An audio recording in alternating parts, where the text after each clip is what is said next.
चलिए आज एक कहानी सुनते हैं। एक ऐसी कहानी जो हमें बताती है कि विश्वास या श्रद्धा आखिर होती क्या है। ये कहानी एक ऐसे अनपढ़ भक्त की है जिसकी एक लाइन ने, सिर्फ एक लाइन ने भगवान को जवाब देने के लिए मजबूर कर दिया।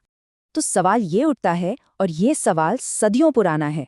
क्या भगवान को हमारी भाषा की जरूरत है, हमारे पढ़े लिखे होने की जरूरत है, या सिर्फ एक सच्चे दिल की? आइए इस कहानी में इसका जवाब ढूंढते हैं। तो कहानी का जो हीरो है उसका नाम है रामू। एक बहुत ही सीधा साधा आदमी जिसकी सबसे बड़ी ताकत उसकी सादगी ही थी। रामू एक छोटे से गांव में एक मिट्टी के घर में रहता था। दुनिया की कोई दौलत नहीं थी उसके पास, पढ़ाई लिखाई भी नहीं की थी।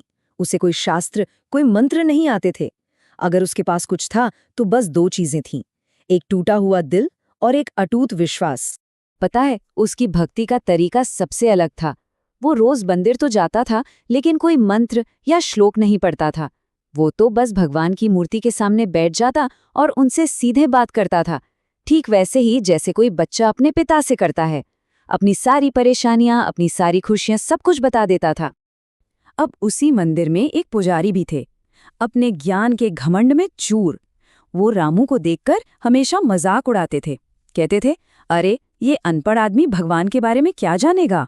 उन्हें लगता था कि ईश्वर तक पहुंचने का रास्ता तो बस संस्कृत के श्लोकों और मंत्रों से ही जाता है। लेकिन कहते हैं ना कि असली सोने की परख आग में ही होती है। और अब रामू के विश्वास की सबसे बड़ी परीक्षा की घड़ी आ चुकी थी। हुआ ये कि गांव में भयंकर अकाल पड़ गया। बारिश नहीं हुई, फसलें सूख गई, रामू का काम बंद हो गया। धीरे धीरे घर में रखा अनाज भी खत्म हो गया, एक एक दाना खत्म। लेकिन रामू के लिए सबसे दर्दनाक पल वो था जब उसने अपने बच्चों को भूख से बिलखते हुए देखा। उनकी रोती हुई आंखों में उम्मीद दम तोड़ रही थी, और ये रामू से देखा नहीं गया।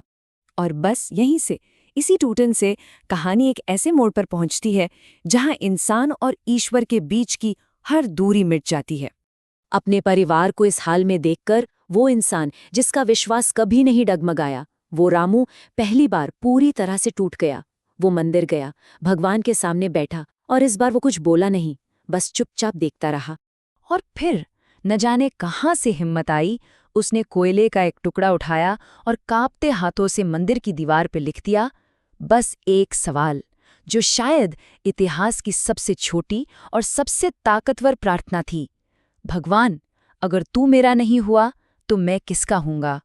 और उस एक सवाल का, उस टूटे दिल से निकली एक पुकार का जवाब उसी पल आया, एक चमत्कार की तरह। जैसे ही रामू के दिल की आवाज उस पत्थर की दीवार पर उकेरी गई, पूरी कायनात ने जैसे एक साथ जवाब देना शुरू कर दिया। जैसे ही रामू ने वो लाइन लिखी, आसमान में जोर से बादल गरजे, तेज हवाएं चलने लगी और मंदिर की घंटियां अपने आप जोर जोर से बजने लगी। उसी रात गांव के मुखिया को एक सपना आया। सपने में भगवान ने कहा कि वो उस घर जा रहे हैं जिसने उनसे सवाल किया है। और अगली सुबह जब रामू ने दरवाजा खोला तो उसके घर के सामने अनाज से लदी एक बैलगाड़ी खड़ी थी।